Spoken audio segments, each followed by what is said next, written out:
दर्शकबिन रोल्पाली यी दुई दाजुभाइ सामाजिक सञ्जालमा विभिन्न विषय वस्तुमा कन्टेन्ट बनाएर सबैलाई मनोरञ्जन गराउँछन्।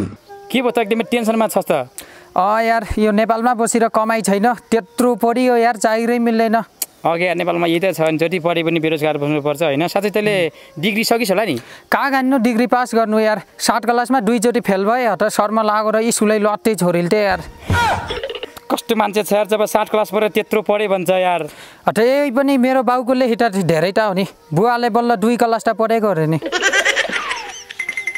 सानै उमेरदेखि पौरख र आफ्नो मेहनतले मात्र जीवन सफल बन्छ भन्ने दुवैजनाको मान्यता रहेको छ। तुलारामले गाडी चलाउँछन् भने देवराजले वर्कसप चलाउँछन्। खाली समयमा उनीहरूले डिजिटल प्रविधिलाई प्रयोग गरेर कमेडी कन्टेन्ट क्रिएसन गर्छन्। यति बेला उनको कमेडी कन्टेन्टलाई सबैले मन पराएका छन्। यो झुट बोल्नु पाप हो भनेर मलाई नर्कमान ठाउँ मिल्दैन होला। एउटा सुलीचौरमा ठुलो बैंक खोल्ने सोचिरहेको छु यार। केटीहरूको फोटोमा नाइस पिक्चर भनेर कमेन्ट गर्छु के। त्यो सोच्नलाई मात्र पनि केको पैसा चाहियो र? मैले अझ एउटा जहाज पनि किन्ने सोचिरहेको छु। भनेपछि यो सोच्नलाई त पैसा चाहिएन नि त? सोच्नलाई त पैसा चाहिएन, मजाले पाइयो। तपाईँहरू सामाजिक सञ्जालमा यति धेरै भाइरल हुनुहुन्छ, तपाईँहरूको नाम पनि धेरैले थाहा छ, तर म परिचयबाटै जान्छु। हजुरको चाहिँ? मेरो नाम तुलाराम घटी अर्थात् निकनेम गोरे। गोरे, तपाईँको फेसबुक आइडी पनि गोरे छ? गोरे नै छ भनौँ। त्यहीबाट हाल्नुहुन्छ है? हजुर हजुर हजुर। विशेष गरी गोरो हुनुहुन्छ त्यसैले गोरे भन्ने हुन्छ क्या धेरैले? त्यो के अरे सायद त्यही भएरै होला, सानोमा यताउति अब आमाहरूले यस्तै भन्नुहुन्थ्यो होइन। त्यसपछि अब त्यस्तै भएन भनौँ न। पछि तपाईँले पनि निकनेम गोरे नै राख्नु मन पऱ्यो, त्यही भएर राखेको। गोरो मान्छेले गोरे भन्न केही अप्ठ्यारै हुँदैन, हामी जस्तो कालोले काले भन्दा पो पिर पर्ने होइन। हजुरको चाहिँ? मेरो नाम चाहिँ देवराज घटी मगर, मेरो निकनेम छैन भनौँ। अब बनाउने प्लानमा हो कि क्या हो? निकनेम त अब क्यारेक्टर अनुसार धेरै बनाइसके पनि छौँ होइन। निकनेम उसले अब डन्ट के भन्छ जुल्फे राखेन चाहिँ जुल्फे के यस्तो लामो छ नि त होइन, कपाल लामोलाई जुल्फे। हो जुल्फे। अनि तपाईँ चाहिँ के गर्नुहुन्छ खासमा? म ड्राइभिङ हो सर। ए गाडीहरू? हजुर, यता गाडी छ सर, गाडी चलाउने काम गर्छु। हजुर चाहिँ? म चाहिँ वर्कसप चलाइरहेको छु। तपाईँहरू सानो उमेरमा आफ्नो जिम्मेवारीका कामहरू पनि अगाडि बढाएको देखिन्छ। यो तपाईँहरू काम सँगसँगै यो कस्तो बेलामा बनाउनुहुन्छ टिकटकहरू चाहिँ? यो पुरा फुर्सदको समयमा हो सर। अब कहिलेकाहीँ शनिबारको दिन यसो काम नभएको बेला फुर्सदमा, कहिलेकाहीँ अब मान्छे नभएको बेला यताउति फुर्सदमा बनाउँछौँ सर। अनि कहिलेकाहीँ चाहिँ 2 जना अवसर पारेर घुम्न निस्के हुन्छौँ, त्यति बेला पनि बनाउने गर्छौँ। 2 जना मात्रै घुम्नुहुन्छ कि 4 जना भएर घुम्नुहुन्छ? सर भ्याएसम्म कोही कहिलेकाहीँ हाम्रो टिमहरू भयो भने अब सबैजना घुम्छौँ, कहिलेकाहीँ उनीहरूले भ्याउँदैनन् होइन। नै भन्न खोजेको 4 जना भन्न खोजेको यसो हुन्छ हुनुहुन्छ कि मिङ्गल हो तपाईँहरू? हामीले बुझिसक्यौँ त्यस्तो चाहिँ छैन भनौँ न। ऊ चाहिँ के अरे म चाहिँ विवाहित हो होइन। ए ऊ चाहिँ सिङ्गल हो, उसको चाहिँ छ होला। अनि भनेपछि त्यही भएर हो रहेछ 4 जना नहिँडेको। अब दाइसँग विवाहित दाइसँग अब अर्को लगेर गयो भने त गाह्रो पर्छ होइन। अब कहिले हुन्छ त? अब दाइको त बिहे भइसकेको छ, देवराजको बिहे चाहिँ कहिले हो त? मेरो त अब खासै अझै छैन सर, त्यति हतार छैन भनौँ, अझै उमेर बाँकी छन्। अब तपाईँहरूले टिकटक किसिम किसिमका बनाउनुहुन्छ, यो क्रिएसन कसले गर्छ खास? क्रिएसन हामी यस्तै हो सर, हामी 2 जना, कहिले उसले सोध्छ कहिले हामीले सोध्छौँ होइन। कहिले अब यस्तै त 2 ताले यसरी मिलेर बनाउँछौँ हामी। हिजो एकदमै दुखी दिन थिइस् नि? हिजो मेरो बुढीले साडी किनेर 30,000 को चुना लगाइदिएको थियो यार। यार। अनि आज फेरि एकदम खुसी देखिन्छस्?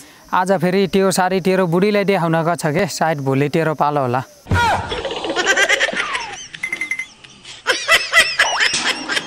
अब तपाईँहरू टिकटक बनाउनुहुन्छ, फेसबुक बनाउनुहुन्छ र बनाउँदै जाँदाखेरि अब यस्तो खालको कमेडी खालको कन्टेन्ट दिउँ भन्ने चाहिँ कसरी आयो दिमागमा अनि सुरु गर्नुभएको थियो? त्यो त आउँछ सर, अब चासो राख्यो भने भइहाल्छ होइन। कहिले कोही यताउति हिन्दीमा हुन्छ, कोही कता कता अब आफू हिँड्दा त्यत्तिकै सोच्दाखेरि पनि आउँछ होइन। त्यही त चासो गऱ्यो भने जे पनि हुन्छ सर। हाम्रो सोचाइ चाहिँ बढी कमेडीतिर छ भनौँ न। अब जेमा सोच राख्यो, जेमा चासो राख्यो त्यही हुने त हो। कमेडी धेरै रुचाइदिनुहुन्छ होइन? हजुर। के आउँछन् कमेन्ट चाहिँ? कमेन्ट त सर अब 10 लाख भ्युज भयो भने तपाईँको त्यसमा अब 10 जनाले त नराम्रो कमेन्ट गरिहाल्छन्। अरूले 100 जनालाई राम्रो कमेन्ट गरे पनि 10 जनाले चाहिँ गाली गरेर हुन्छन्। गाली गर्छन् तपाईँहरूले? गाली गर्छन्, कहिले खाते भन्छन्, कहिले के भने हान्छ, कहिले के भन्छन् होइन। त्यस्तै हो सर। तर धेरै जसो राम्रै आउँछ। हो, खासमा कमेन्ट चाहिँ नहेर्ने जस्तो हो कि अब कोही न कोही मान्छे जन्मिहाल्दै हुन्छन् त्यो गाली गर्नलाई। यो के कुरा रुचाउनु भयो जस्तो लाग्छ मलाई चाहिँ तपाईँहरूको यो जोडी पनि साह्रै रुच्या हो कि जस्तो पनि लाग्छ। तपाईँहरूको बोल्ने शैली ट्याक्कै के अर्ग्यानिक हुन्छ त्यही पनि रुचाइदिनु भयो कि? होला सर, हामी सँगै सानोदेखि हामी सँगै बस्यौँ, सँगै हिँड्यौँ। अब यताउति गाउँ पनि एउटै पऱ्यो, घर पनि केही आइन त यार। अब त जस्तो तपाईँको जुन घरको रातको 12 बजे ताल खोल्ने कुरा थियो नि, यो चाहिँ कसले बनाएको कन्सेप्ट हो? यो चाहिँ यो दाइले बनाएको हो। यो चाहिँ सर सोचै त्यस्तै आउँछ क्या? सोच त्यस्तो होइन सर, त्यो कमेडी मात्रै सर। यो बनाएपछि चाहिँ यस्तो हुन्छ, यति जनाले हेर्नुहुन्छ, यति भ्युज आउँछ भन्ने पहिल्यै टार्गेट हुन्छ कि हुन्न कन्टेन्टमा? त्यस्तो टार्गेट चाहिँ खासै त्यस्तो हुन्न सर। त्यही पनि अब बनाइन्छ के र अब मान्छे त्यो त दर्शकहरूमा भर पर्छ, उहाँलाई मन पऱ्यो जति अब राम्रो छ भने अब सेयर हुन्छ, यताउति अब भ्युजहरू बढ्दै जान्छ होइन। राम्रो भएन भने अब खासै त्यस्तो भ्युज जाँदैन। त्यही पनि बनाउँदाखेरि हामीलाई अब कुनै भिडियोमा त अलिकति यो चाहिँ राम्रो बनेछ है, यो पक्कै यति भ्युज जान्छ भने यस्तो चाहिँ लाग्छ है। अब तपाईँहरू भाइरल हुनुहुन्छ, भाइरल भइसके पछाडि वरपर हिँड्दाखेरि कतिको चिन्नुहुन्छ तपाईँहरूले? मान्छेहरूले चिन्नुहुन्छ, धेरैले यता बोलाउने पहिला भन्दा चाहिँ अलिअलि चिन्नुहुन्छ। त्यो हुँदाखेरि चाहिँ के रहेछ, अलिकति चिनिँदाखेरि चाहिँ केही सजिलो अप्ठ्यारो केही हुँदो रहेछ? अप्ठ्यारो त्यस्तो खासै लाग्दैन सर। त्यस्तो ठुल्ठुला अलि सेलिब्रेटी ठुल्ठुला हिरो जस्तो भए अब आफू त सामान्य नर्मल मान्छे, त्यस्तो केही लाग्दैन सर। हामी त हिँड्दाखेरि अब मान्छेले भन्नुहुन्छ होइन, के अरे भिडियो बनाउनुहुन्छ राम्रो छ भन्नुहुन्छ, त्यस्तो लाग्दैन हामीलाई त। त्यही पनि खुसी लाग्छ जे होस्, अब कसैले त हाम्रो भिडियो नि हेर्ने रहेछन् जस्तो लाग्छ। उनले हेर्छिन् कि हेर्दिनन्? हजारौँ लाखौँको बिचमा उनी छिन् कि छैनन् भन्ने पनि हो होइन। उसले सबभन्दा पहिला कमेन्ट हेर्छन् रे। कमेन्टमा कोहीले केही यस्तो राटोवाला के अरे पठाइसकेको छ कि होइन, त्यो हेर्छन् रे। त्यो आयो पानको पात। तपाईँले त एउटा त्यो छोरी मान्छेको एउटा के लाइन जस्तो पनि भन्नुभएको थियो होइन, आजभोलि हामी जस्ता कडा आयो त है। भनेको यो भन्दै गर्दाखेरि मैले त लाउरी हेरेको थिएन, उनलाई नै हेरेका थिएँ, तर उनले किन यस्तो भन्यो होलान् भनेर देवराजलाई माया गर्नेले भनिरहेको पनि हुन सक्छन्। के भन्ने त होइन, त्यो भने पनि अब त्यो त सोच अनुसार हो होइन, तर उसले भने पनि मैले अघि नै भनिसकेँ छुटो, त्यो 90%ले चाहिँ लाउरे खोज्छन् भनेर, ऊ चाहिँ 10%मा पर्न नि सक्छ। भनेको अहिलेसम्म छैन साँच्चै के भने? अहिले खासै त्यस्तो छैन भनौँ सर। भए पनि लुगा छ होला, कहाँ भन्छ नगरौँ होइन। साँझ 10 बजेपछि पो फोन गर्छ होला च्याटमा। पहिले पनि बनाउनुहुन्थ्यो तपाईँ, बिहे गर्नुभन्दा अगाडि पनि टिकटक बनाउनुहुन्थ्यो कि के हो तपाईँ चाहिँ? हामीले त बनाउनु लागेको 3 वर्ष भयो सर। पहिला चाहिँ त्यस्तो भ्युज जान्नु थियो, हामी लकडाउन बेलादेखि हामी बनाउनु सुरु गरेँ। धेरै भयो, 4 वर्ष। लकडाउनभन्दा अलिकति अगाडि नै बनाउने गर्थ्यौँ के। कहिले परिवारलाई चाहिँ कहिले देखाउनुहुन्न, बाजेलाई मात्र देखाउनुहुन्छ भन्ने गुनासो आउँछ कि आउनु? परिवार देखाएको छु, मैले कति धेरै बनाएको छु भने मेरो बुढीसँग रिलहरू बनाएको छु त। अस्ति अछाम गएको बेला बनाएको थिएँ, त्यसपछि यहाँ घर पनि बनाएको थिएँ मैले। के भन्नुहुन्छ बुढीले चाहिँ, तपाईँको श्रीमतीले चाहिँ रहर गर्नुहुन्छ? चासो चाहिँ गर्नुहुन्छ, फेरि उहाँको सेक्टर छुट्टै हो, त्यही भएर त्यही हो। अब जस्तो गाउँले जीवन कस्तो चलिरहेछ? देवराजका त लाइन पनि आउँछन्, उहाँका पनि लाइन आउँछन्, सुनौँ न त। गाउँले जीवन भन्नाले अब त्यस्तै त हो सर, अब यत्तिकै रमाइलो गर्ने होइन, भिडियो बनाउने।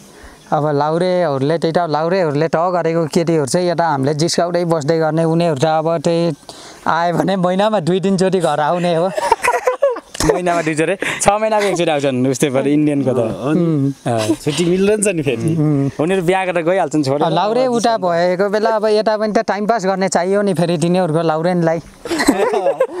त्यसको विकल्पको नाममा हामी भने हो, नभए बेला चाहिँ हामी एक्स्ट्रा भनौँ न। ए त्यही भएर बिहे ढिलो भएको बुझ्नु हो नि।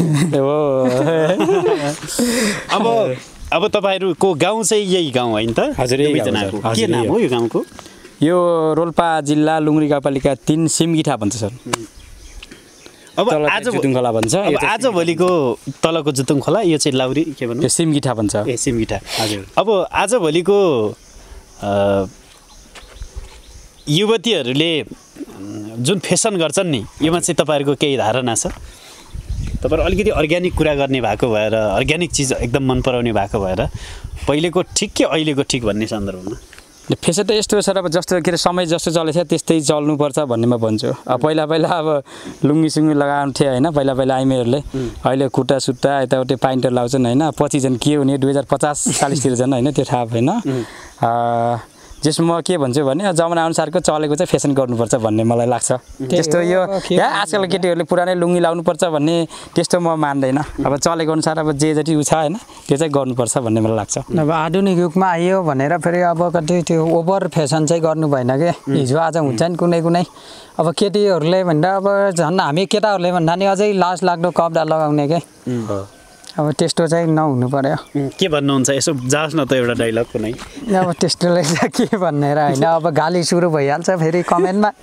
आइहाल्छ कमेन्ट त नहेर्ने भने होइन त अब कमेन्ट नहेर्ने मनले मान्दैन कि सर अब कतिले गाली गरे के भने फुल्लुले चलिहाल्छ नि खोलेर तपाईँहरू कन्टेन्ट त अब विषयवस्तु छनौट गरेर पनि बनाउनु भएको हुन्छ कुनै राजनीतिक विषय पनि हुन्छ जुनमा गालीहरू आउन्न तपाईँहरूलाई धम्की आउन्न कतिले टिकटकमा कन्टेन्ट बनाएकै भरमा गाली आउँछ धम्की आउँछ भन्नुहुन्छ हो त अस्ति जुन यो के अरे माओवादीको बारेमा त्यस एमालेको बारेमा बनाउँदाखेरि त्यति धेरै गाली आएको थिएन जुन राजापार्टीको बारेमा बनाएको थियौँ हामीले होइन त्यो ज्ञानेन्द्र साईको बारेमा त्यसपछि कति धेरै गाली आएको थियो 2-3 जनाले त मलाई युएसएबाट व्हाट्सएपमा धम्की पनि दिएको थियो यो भिडियो हटाउनु पऱ्यो नत्र भने गइस के त तेरो काम छैन भनेर धम्की आएको थियो अनि हटाउनु भयो नै हटाएको छैन किन हटाउनु हामीले नराम्रो काम गरेको त्यस्तो छैन के अरे अब अरू ठुल्ठुला कलाकारहरूले पनि त अब यताउति व्यङ्ग्य गरेर बनाइरहन्छन् होइन उनीहरूले यताउति अब जस्तो अगाडि प्रधानमन्त्री केपी शर्मा ओली अगाडि भयो यताबाट त पुरा क्यारिकेचर गरेर कस्तो के भन्न हान्छन् हामी त अब त्यही शान्तिनो मान्छेले अनि बाउडीमा के हुन्छ र होइन अनि यसमा धम्की दिने त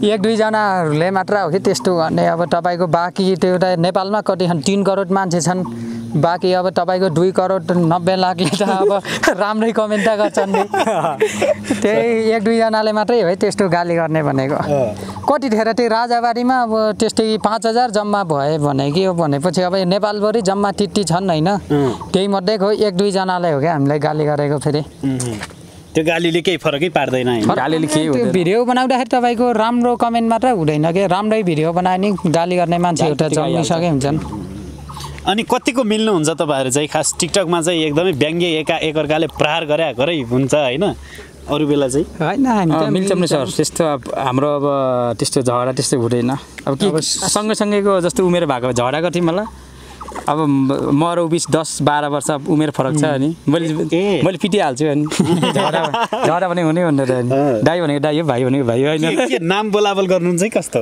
होइन मैले गोरे दाइ भन्छु उहाँलाई अब भाइ भनेरै बोलाउनुहुन्छ त्यस्तो भए पनि हाम्रो सम्बन्ध दाइ भाइ भए तापनि पुरा दोस्ती जस्तै क्या अब यताउता हिँड्ने बेला सँगै हिँड्ने घुम्ने रमाइलो गर्ने अब घरमा पनि सँगै बस्ने जे उसो रमाइलो छ भनौँ न जस्तो सर पनि धेरै सङ्घर्षशील देखियो किनभने अलि गाडी कुदाएर यस्ता कच्ची रुटहरूमा होइन अहिले तपाईँको पनि एग्रिकल्चर सम्बन्धीकै हो क्या होइन तपाईँहरू लानुहुन्छ सामानहरू ठाउँबाट खरिदेर हजुर के हो कस्तो त्यो भन्दा हामी यो नम्बरमा हिँड्छौँ सर यता प्यासेन्जरहरू मान्छे बोक्नु हजुर ओसार पसार गर्ने त्यही हो सर सामान यताउति पनि हुन्छ कहिले यता रिजर्भमा पनि हुन्छ चलिरहनुहुन्छ होइन तपाईँ सानै उमेरमा तपाईँले चाहिँ वर्कसप सञ्चालन गर्नुभएको छ होइन के लाग्छ के कुराले चाहिँ जिन्दगीमा यति धेरै दुःख गर्नुपर्छ भन्ने सोच आयो होइन अब जिन्दगीमा सर अब त्यो पढाइ गरेर पनि जाहिर मिल्छ भन्ने 100% हुँदैन होइन बरु तपाईँको अब एउटा सिप चाहिँ हातमा लियो भने चाहिँ अब त्यो मान्छे कहिले खाली बस्दैन है अब मैले हेर्ने गर्छु होइन अब यो सिप भएको मान्छेहरू चाहिँ मैले खाली घरमै बसेको कहिले पनि देखिनँ के सिपयुक्त मान्छेलाई चाहिँ आफै खोज्दै आउँछन् के मान्छेहरूले त्यही भएर कति भयो तपाईँले वर्कसप खोलेको मेरो अहिले 1 वर्ष भयो ठ्याक्कै कस्तो चलिरहेछ ठिकै छ सर राम्रै चलिरहेको भनौँ त्योभन्दा अगाडि के गर्नुहुन्थ्यो त्योभन्दा अगाडि मैले पढ्ने हो पढाइमा पनि त्यस्तो खासै कमजोरी त होइन मैले त्यो 12 पास गरिसकेपछि चाहिँ अब पढाइलाई चाहिँ त्यो उतै स्थगित गरिदिएर यता ग्यारेज सुरु गरेको 4 विषय लाग्छ मान्छेले मैले होइन नि कहाँ 4 विषय लाग्छ। अनि अब ग्यारेज चलाएर जिम्मेवार कस्तो मतलब घरमा चाहिँ के हुँदो रहेछ आफूले आफ्नै बिजनेस सम्हालेर अगाडि बढ्दाखेरि कस्तो अलिकति समाजमा मान मर्यादा प्रतिष्ठा छुट्टै हुन्छ नि त कमाउन लागिसकेपछि छोरा मान्छेले होइन घरमा त्यही हो अब यताउता समाजमा हिँड्दाखेरि अब सानै उमेरमा यत्रोको भारहरू उठाएछस् भनेर सोध्ने गर्छन् र फेरि आफूलाई फेरि कहिलेकाहीँ लास्टै चिन्ता लाग्ने क्या अब कहिलेकाहीँ अब ग्राहकहरूको मन बुझाउन नसकिने कुनै कामहरू गर्दा गर्दै पनि अब झन् उल्टो गलत हुन गयो भने अब बढी तनाव हुने के अरू तपाईँको आफ्नै ग्राहक उता अर्को ग्यारेजमा देख्यो भने नि तनाव लाग्ने कि सुरुमा त झन् अब यो मान्छे आउँदैन बनाउन अब मेरो ग्यारेज त चल्दैन के हो भने यस्तो हुने क्या अब खासमा पछि बानी पर्दै जानुपर्ने रहेछ अब त्यो ग्राहक भन्ने कुरा त आफ्नो हुँदैन नि जहाँ अनुकूल मिल्छ त्यतै जानु हजुर त्यतै हो त्यहाँ अरू कर्मचारी पनि राख्नु भएको छ त्यहाँ मैले 2 जना